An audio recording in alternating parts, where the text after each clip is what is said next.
भारत में भयंकर सूखा या विनाशकारी बाढ़, ये प्रशांत महासागर का सबसे बड़ा चक्रव्यूह है। एल्वो डीप कॉन्सेप्ट जो यूपीएससी हर साल पूछता है। आइए डिकोड करते हैं। थोड़ा सा समझते हैं कि प्रशांत महासागर ये सभी को मैप पे दिख रहा है। इसमें मैं सबसे पहले कुछ बातें क्लियर कर देना चाहता हूँ। जनरली जो हम लोग मैप देखते हैं तो कभी कभी कुछ बच्चे ये कंफ्यूज जाते हैं कि सर ये मैप में तो ये हमें पूर्वी हिस्सा दिख रहा है, लेकिन लिखा तो है मैप में ये पश्चिमी हिस्सा। तो आज हम सबसे पहले ये इस डाउट को क्लियर करते हैं कि कौन सा पूर्वी हिस्सा होता है और कौन सा पश्चिमी हिस्सा होता है। तो जरा आप लोग ध्यान से मैप में देखिए, ये वाला रीजन जो आपको दिख रहा है ये है प्रशांत महासागर। ठीक है, यहां पे मैं लिख रहा हूं ये क्या है, प्रशांत महासागर। ठीक है, ये है प्रशांत महासागर। अब ध्यान देना, ये ऑस्ट्रेलिया ये महाद्वीप है और ये एशिया महाद्वीप है। ठीक है, और इधर क्या ये उत्तरी अमेरिका है और इधर क्या है दक्षिणी अमेरिका। ठीक है, तो अब ध्यान देने वाली बात यह है कि अगर मैं पूछूं प्रशांत महासागर का पूर्वी किनारा किन किन महाद्वीपों से लगता है और कहां पे लगता है, तो आप देखोगे प्रशांत महासागर का पूर्वी किनारा कौन सा है, ये वाला हिस्सा, ये पूरा पूर्वी किनारा है। ठीक है, और ये जिन महाद्वीपों से लगता है, महाद्वीपों के पूर्वी तट से लगता है या फिर पश्चिमी तट से लगता है। तो ध्यान से आप जरा देखिए, ये महाद्वीप है, उधर वाला हिस्सा पूर्वी और इधर वाला क्या हिस्सा ये पश्चिमी है। ठीक है, तो अगर मैं पूछूं प्रशांत महासागर का पूर्वी किनारा महाद्वीपों के किस हिस्से से लग रहा है, तो आप लोग बोलोगे कि महाद्वीपों के पश्चिमी हिस्से से। मतलब जब महासागर की बात करेंगे तो पूर्वी किनारा होगा और जब महाद्वीपों की बात करेंगे तो वो पश्चिमी तट होगा। ठीक है, इस बात को ध्यान रखना। बहुत बच्चे यहाँ पे कंफ्यूज होते हैं कि पूर्वी किनारा क्या है और ये पश्चिमी तट क्या है। तो आज ये डाउट आज के बाद नहीं, किसी को भी नहीं होना चाहिए कि प्रशांत महासागर का जो पूर्वी किनारा होता है वो उत्तरी अमेरिका के पश्चिमी तट से और दक्षिणी अमेरिका के पश्चिमी तट से, ठीक है, इन सबसे कनेक्टेड है। और प्रशांत महासागर का जो पश्चिमी किनारा है, जनरली हम क्या करते हैं, हम इंडिया वाले चूंकि हम यहाँ पे हैं तो हम इसको पूर्वी मान लेते हैं, लेकिन ये सच नहीं है। ध्यान रखना, ये पश्चिमी किनारा है, हमारे पूर्व में ऐसा हमको लग रहा है, लेकिन जब भी महासागर देखेंगे तो पूर्वी किनारा उधर बनेगा, पश्चिमी किनारा इधर बनेगा। यानी कि सिंपल से अगर एक वर्ड में समझे तो जो महाद्वीपों का पश्चिमी तट होता है वो महासागरों के पूर्वी किनारे से कनेक्टेड होता है। सिंपल सी बात है।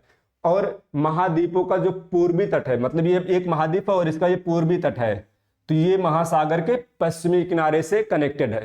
ठीक है, इस बात को आप अच्छे से माइंड में सेव कर लीजिए।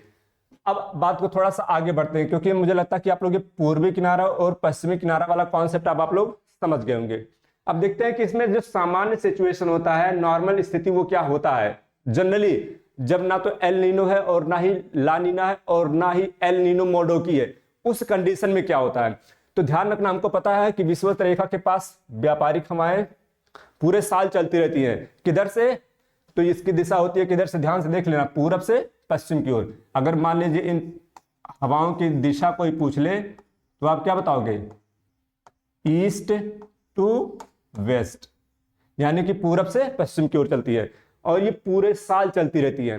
इसका क्या असर पड़ता है, तो ध्यान से देखना, इधर का जो पानी है, जब चूंकि हवा है, हवा साथ साथ चलेगी समुद्र की सतह से, ऐसे मतलब फ्रिक्शन करते हुए चलेंगे, घर्षण करते हुए, तो जो समुद्र की सतह का जो पानी है, पानी को अपने साथ ये धकेलते हुए लेकर आएंगे कहां से, इस वाले किनारे से। ध्यान रखना, इस वाले किनारे से यहां से लेकर आएंगी इस वाले एरिया में, इधर पूरा लेकर आएंगे वो पानी, इधर से धकेलते हुए। कौन लेकर आएगा, तो आप लोग बोलोगे व्यापारिक पौने।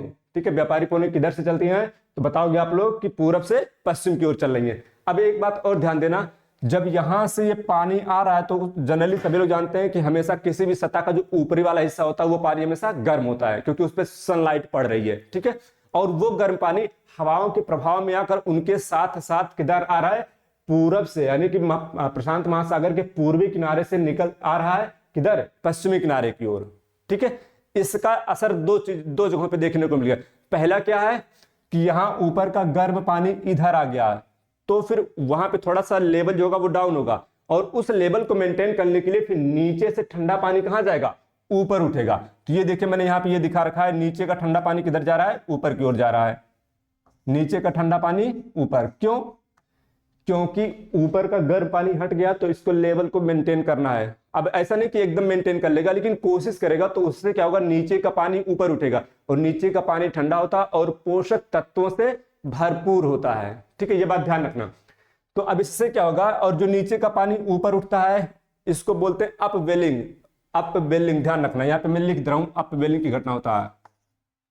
अपवेलिंग, कुछ मेरे दोस्त ये सोचेंगे अपवेलिंग क्या होता है, तो ध्यान रखना, जब समुद्र में नीचे का पानी ऊपर उठता है, ऊपर क्यों उठता है, क्योंकि ऊपर वाला पानी हट गया है, तो उस लेवल को मेंटेन करने के लिए नीचे से पानी ऊपर आता है। ठीक है, और जब पानी ऊपर आता है तो पानी के साथ साथ पोषक तत्व भी आते हैं। फिर वहां पे फाइटोप्लैंक्टन डेवलप होता है। फाइटोप्लैंक्टन होते हैं एकदम माइक्रो एल्गाई, छोटे छोटे, बहुत छोटे छोटे सूक्ष्म शैवाल।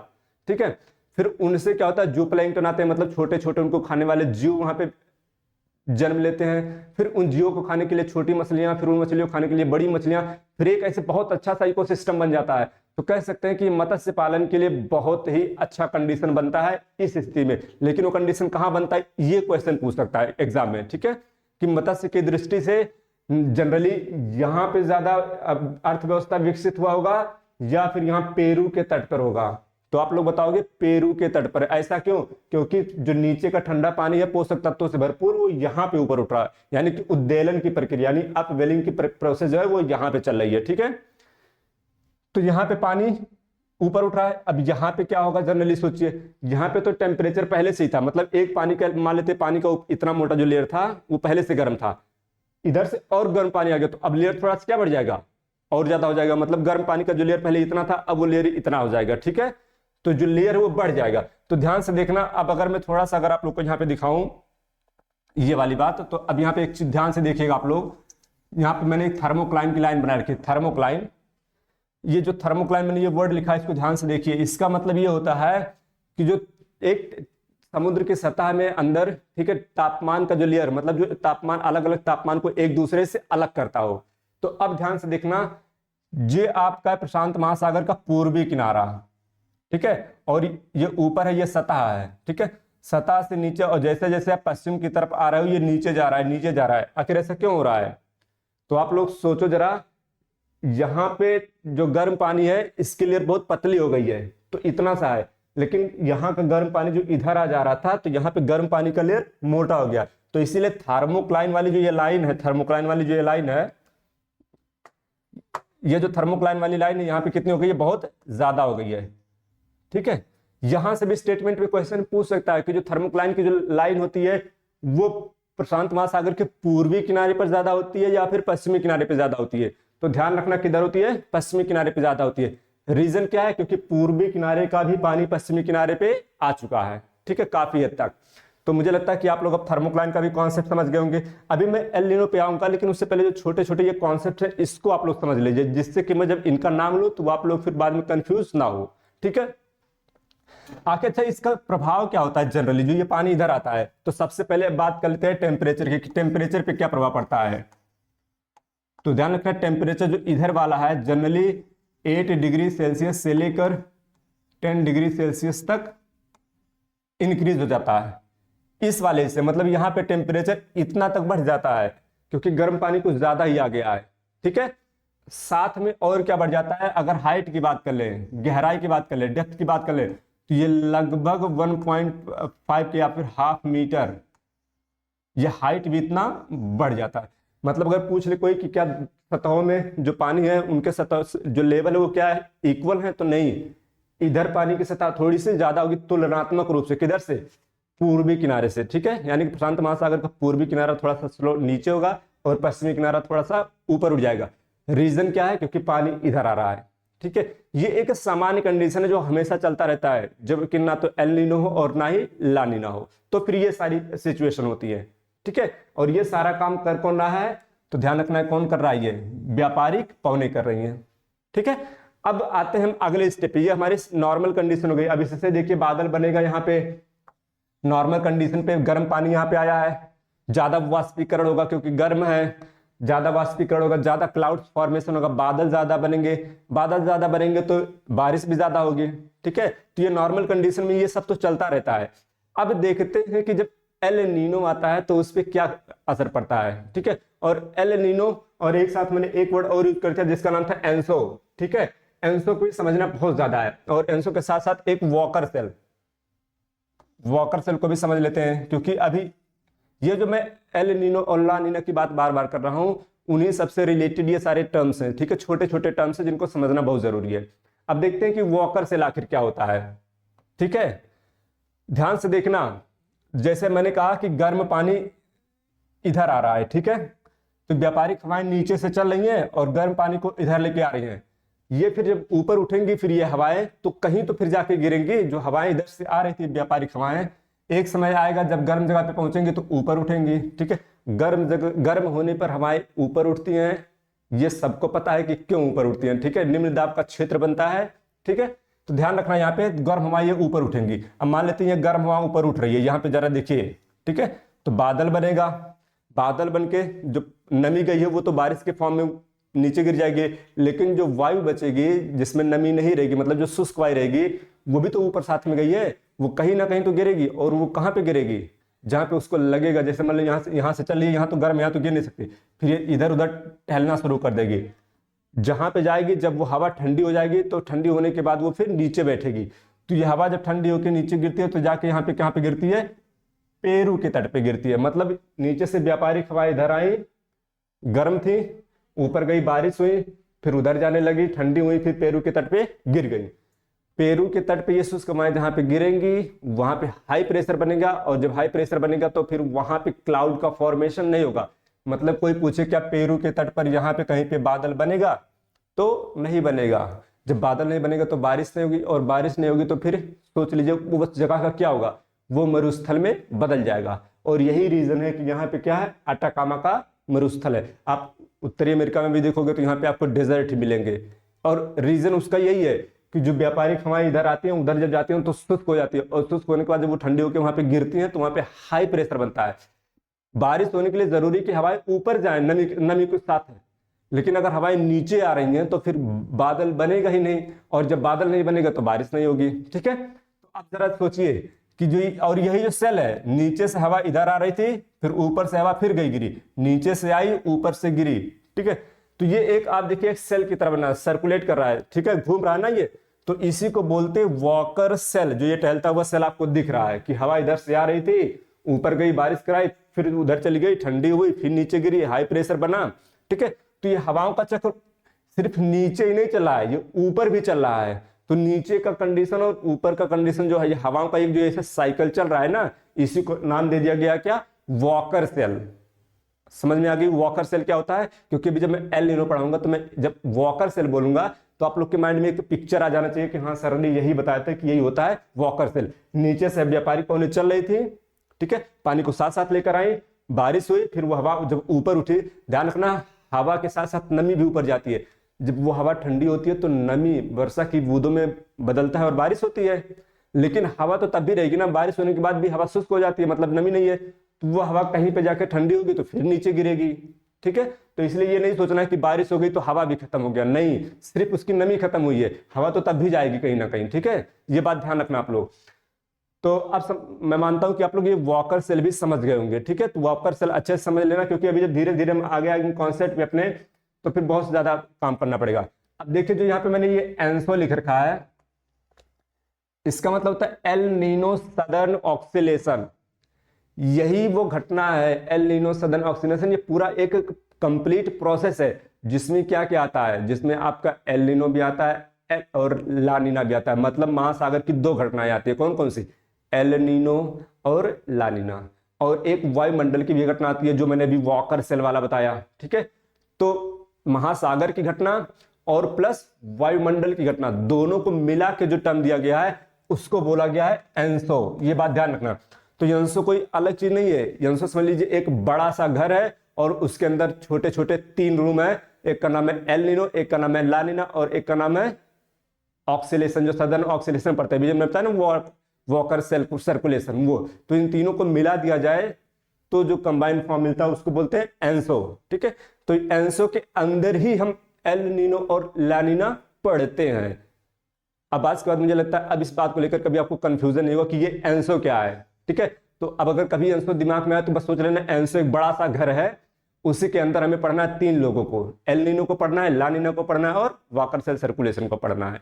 ठीक है, अब गलती नहीं करेंगे ना कभी, कमेंट में जरूर बताना कि फिर गलती कर देंगे सर, गलती कर देना। ठीक है, फिर मैं पढ़ाने आऊंगा दोबारा, फिर गलती करोगे फिर आऊंगा। जब तक सपने में भी गलती करना नहीं छोड़ दोगे तब तक मैं पढ़ाने आऊंगा, ठीक है। तो ये हो गया। अब ये मुझे लगता है ये अब आप लोग अच्छे से समझ गए होंगे, ठीक है। थोड़ा सा आगे बढ़ते हैं अपना, अब देखते हैं, आइए यहाँ पे ध्यान से। अभी तक हमने इन सबके कॉन्सेप्ट पढ़ लिए, अब आगे अपने मेन टॉपिक पे जिसका आप लोग बेसब्री से इंतजार कर रहे थे। लेकिन अब मुझे लगता है अब आप लोग इसको अच्छे से समझो, क्यों? क्योंकि हमने इसके जो छोटे छोटे कंपोनेंट्स है वो मैंने पहले ही समझा दिए, ठीक है। अब आगे बड़े कंपोनेंट पे, ये उस बड़े से घर के जिसके हम जिक्र कर रहे थे एनसो के, उस घर का ये मेन ऑफिस है, ठीक है। सबसे पहले यही पड़ता है। तो अब समझते हैं कि आखिर एल नीनो है क्या। तो जनरली एल नीनो एक घटना है, और जो ये नाम दिया गया है ये हमारे भारतवासियों ने नहीं दिया है, कि थोड़ा सा अगर हम लोगों ने दिया होता तो शायद कुछ अच्छा सा नाम और देते। ये एक स्पेनिश वर्ड है, ठीक है, और इसका मतलब होता है द चाइल्ड क्राइस्ट। इसका मैं यहाँ पे लिख रहा हूँ, इस वर्ड का मतलब लिख रहा हूँ कि इसका मतलब होता है स्पेनिश में द चाइल्ड क्राइस्ट। मैं सिर्फ ध्यान रखना, ये मैं ऐसे ही समझाने के लिए बोल दिया हूं कि आप लोग कभी ये मत सोचो कि आखिर एल नीनो का शाब्दिक अर्थ क्या होता है। जनरली ये पूछ लेते हैं, लेकिन ये किसी एग्जाम में पूछेगा नहीं, ठीक है। तो आप लोग को बहुत ज्यादा इन सब चीजों पे रिसर्च नहीं करना है, कॉन्सेप्ट को समझना है। पीसीएस में कॉन्सेप्ट पूछेगा, इसका मतलब नहीं पूछेगा, ठीक है। ये बस मैं इसे समझने के लिए बता रहा हूँ, एक सिर्फ बताऊंगा, अगला वो भी नहीं बताऊंगा, आप लोग कमेंट में बता सकते हैं वो चीज। तो देखिए ये लिखा गया द चाइल्ड क्राइस्ट, ये एक स्पेनिश वर्ड है जहां पे लोग ईसा मसीह को मानते हैं, ठीक है। तो जनरली ये क्राइस्ट वर्ड इसलिए यूज किया गया क्योंकि जो ये एल नीनो की जो घटना है वो जनरली किस महीने में आती है।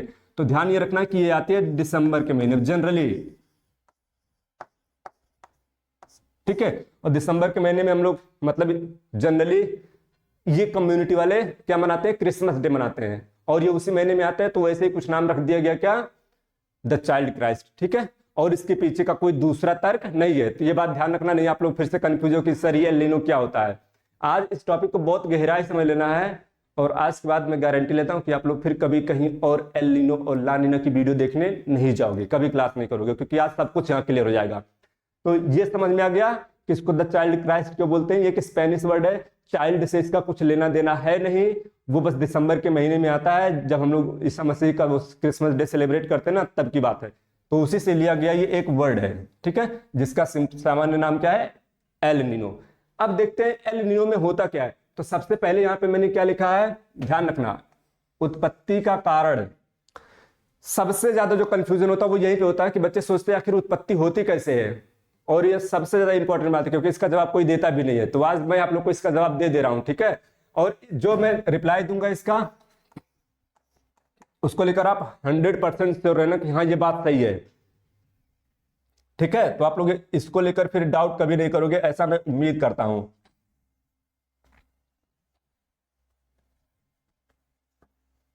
अब देखिए उत्पत्ति का कारण क्या है। तो मैं आप लोग को एक बात बता देना चाहूंगा एकदम साफ साफ शब्दों में कि आज तक कोई भी जियोलॉजिस्ट इसकी उत्पत्ति का मेन कारण नहीं बता पाए हैं, ठीक है। तो इसके अगर कोई पूछे इसकी उत्पत्ति का पीछे का कारण क्या है, तो आप लोग क्या बताओगे, एक प्यारा सा आंसर बताओगे, शोध जारी है, ठीक है। कोई एकदम 100% ऐसा प्रमाण नहीं मिला है कि इसकी उत्पत्ति के पीछे का रीजन यही हो सकता है, ठीक है। तो इसके बारे में रिसर्च जारी, क्योंकि ये प्रशांत महासागर की घटना है, ठीक है। वहां पे किस जगह पे समुद्र में क्या बदलाव हो रहा है, एग्जैक्ट क्या बदलाव हो रहा है, ये कह पाना बहुत मुश्किल है, ठीक है। क्योंकि वहां समुद्र में बहुत ज्यादा कोई वेदर सिस्टम नहीं लगाया गया। जैसे हमारे यहाँ क्या अलर्ट आ जाता है कि तूफान आने वाला है, 4 घंटे में यहाँ इस जिले में आएगा, उस जिले में आएगा। लेकिन अब प्रशांत महासागर में कहाँ जाओगे वेदर सिस्टम लगाने, इंफ्रास्ट्रक्चर बनाना पड़ेगा ना थोड़ी थोड़ी दूर पर। ऐसा नहीं कि 2 4 10 लगा दिए तो आप लोग एल नीनो के बारे में बता पाओगे, नहीं, ऐसे हजारों लगाने पड़ेंगे वेदर सिस्टम प्रशांत महासागर में। जब वो वेदर सिस्टम लगाओगे तो हो सकता है कुछ फिनोमेना को कैलकुलेट करके बताए कि हाँ समुद्र में मतलब महासागर में ये बदलाव हो रहा है। फिर जब उसको ऐसे 3 4 साल का, 5 साल का, 6 साल का या फिर 10 साल का डेटा आप जब कलेक्ट करोगे, तब आप एक कंक्लूजन पे पहुंचोगे कि हाँ समुद्र में पिछले 10 सालों में ये बदलाव हो रहा था और इसकी वजह से ये एल नीनो हुआ, ठीक है।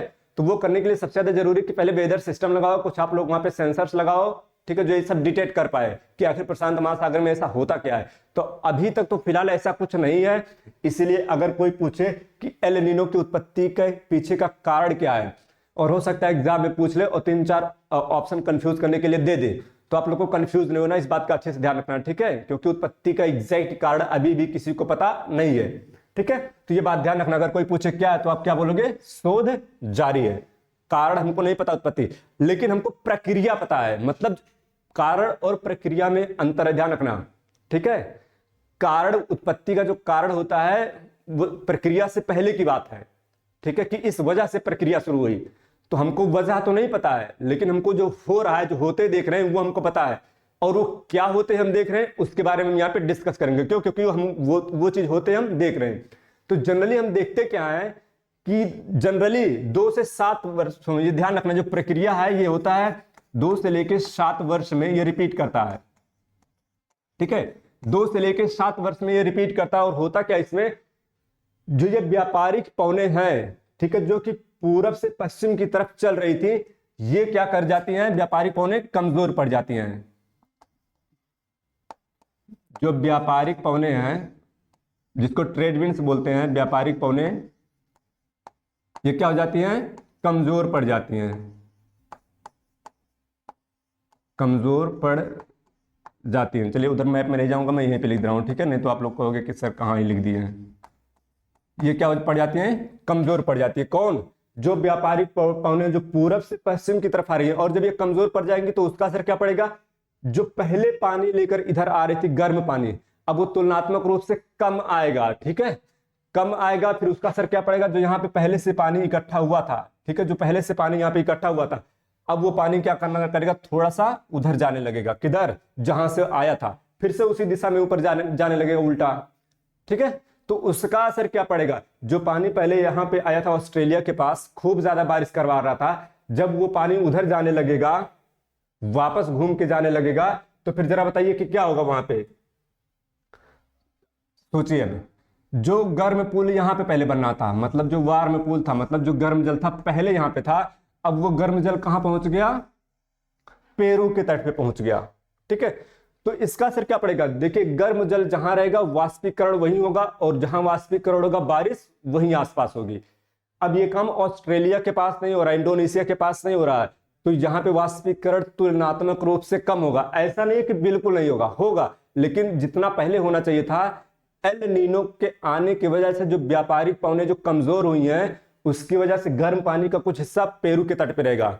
इसका मतलब है कि पेरू के तट पे भी वाष्पीकरण होगा, और जब पेरू के तट पे वाष्पीकरण होगा तो फिर बारिश कहां पे हो जाएगी, अब की बार पेरू के तट पर होगी, ठीक है। किस कंडीशन में, सॉरी, किस कंडीशन में, एल नीनो की कंडीशन में। अगर कोई पूछे बारिश कहां पे होगी, तो बारिश होगी पेरू के तट पे,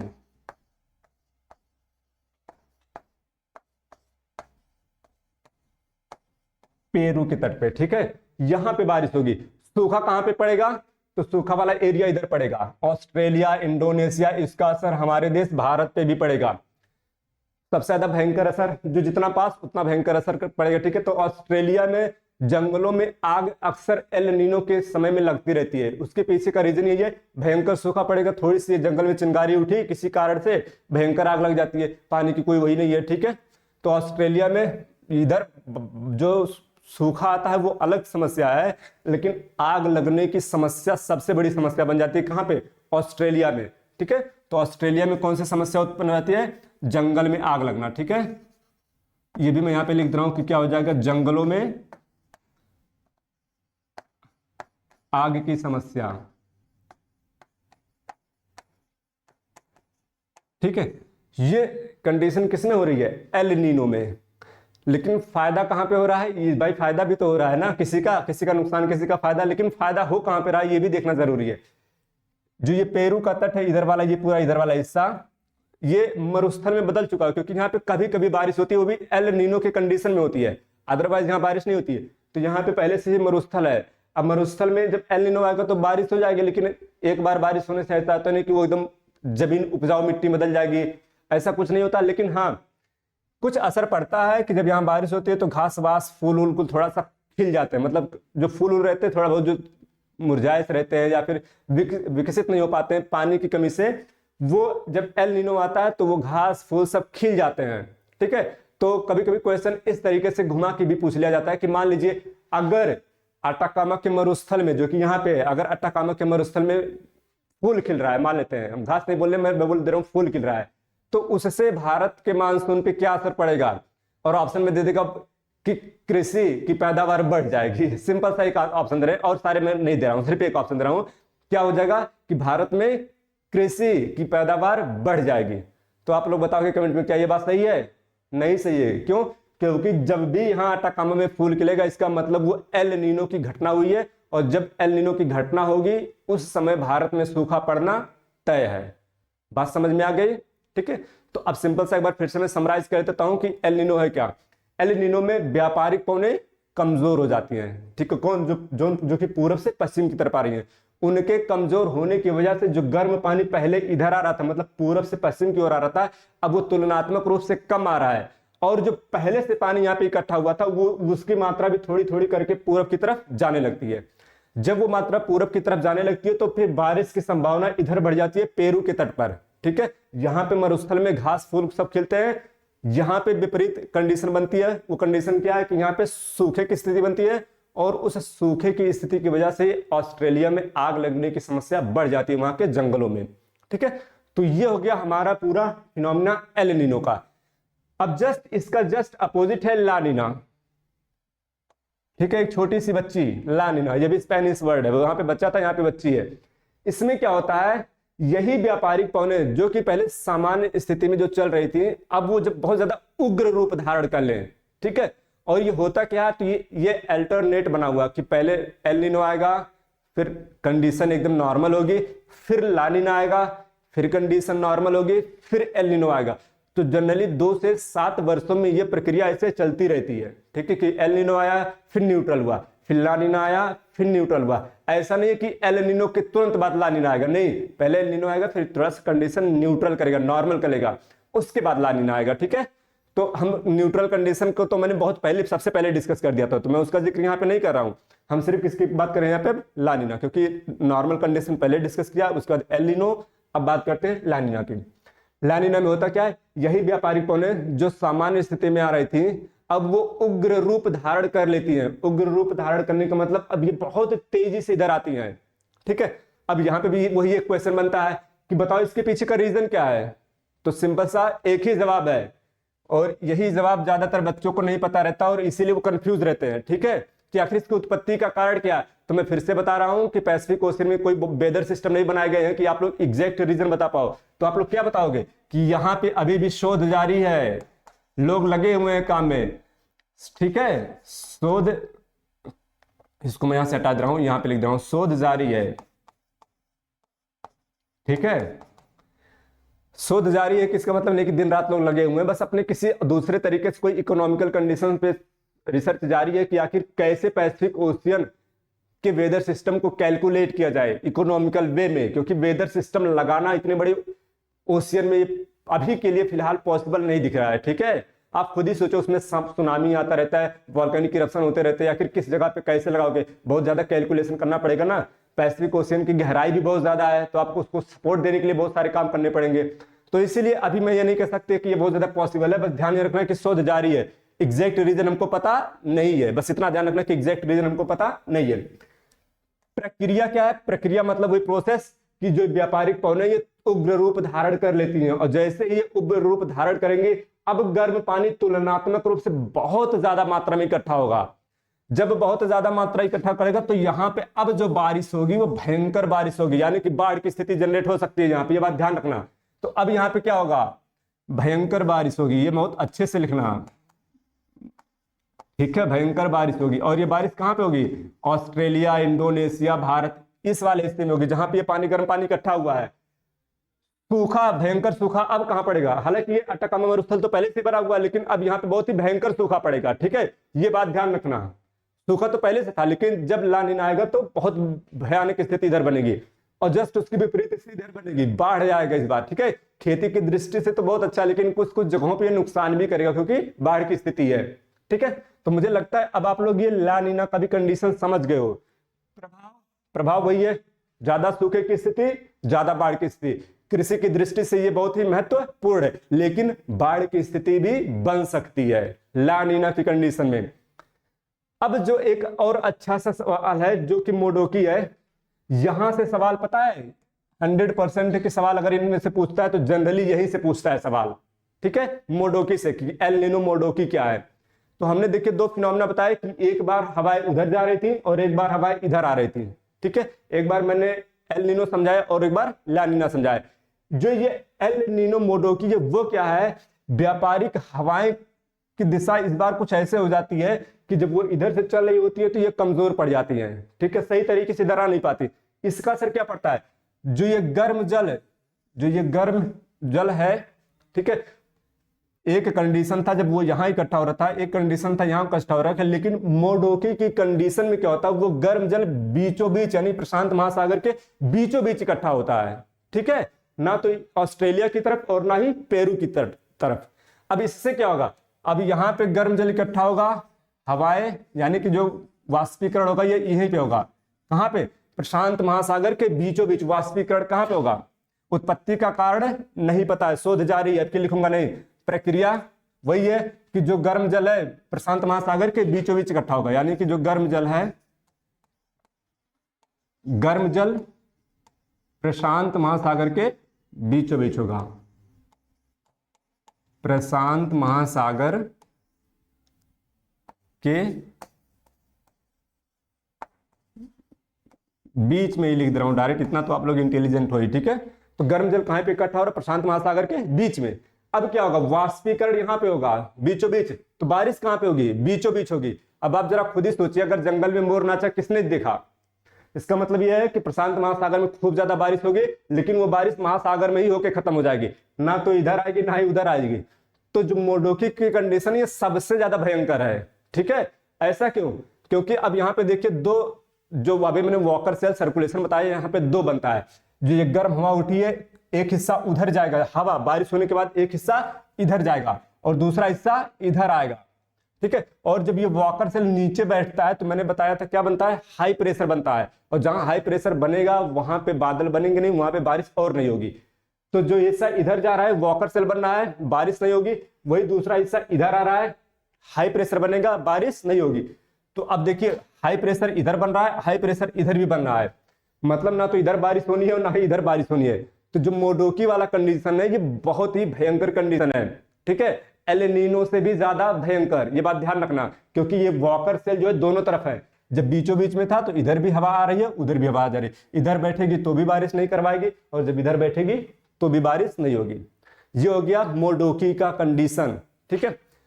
अब आप लोगों से मेरा एक सवाल रहेगा, जब आप लोग इस टॉपिक को अच्छे से पढ़ लोगे तो बस एक क्वेश्चन है कि क्या यह एल नीनो की घटना अफ्रीका महाद्वीप को प्रभावित करती है, ठीक है, ये मेरा पहला सवाल है। दूसरा सवाल मेरा ये है, आप सभी दोस्तों से जो भी वीडियो को देख रहे हो और ईमानदारी से जवाब देना, अगर मेरे किसी दोस्त को ये चीज नहीं पता है तो बस बेफिक्र होकर कमेंट में जरूर बता देना। आप लोग जब ये क्लास करोगे कि सर ये मुझे कॉन्सेप्ट नहीं पता है, आप इसको भी समझा दीजिएगा। तो मेरा पहला सवाल था क्या यह अफ्रीका महाद्वीप को प्रभावित करता है। दूसरा और आखिरी सवाल मेरा यह है, क्या यह अटलांटिक महासागर में जो उठने वाले हरिकेन्स हैं क्या ये उनको भी प्रभावित करता है कि नहीं करता है, ठीक है, क्योंकि मैंने शुरुआत में बोला था ना ये पूरे विश्व के जलवायु मतलब मानसून को प्रभावित करता है। तो उसी से रिलेटेड ये मेरा दो सवाल है कि क्या अफ्रीका महाद्वीप के मौसम को प्रभावित करता है, यानी बारिश के पैटर्न को प्रभावित करता है, और दूसरा क्या अटलांटिक महासागर में जो हरिकेन्स का फॉर्मेशन होता है क्या यह उसको भी प्रभावित करता है, ठीक है। तो मेरे इन दोनों सवालों का जवाब आप लोग जरूर देना, और जिन भी मेरे दोस्तों को नहीं पता है वो कमेंट करेंगे, फिर मैं इसका भी एक्सप्लेनेशन एकदम डीप में लेकर आऊंगा। तब तक के लिए बस इतना ही। जय हिंद।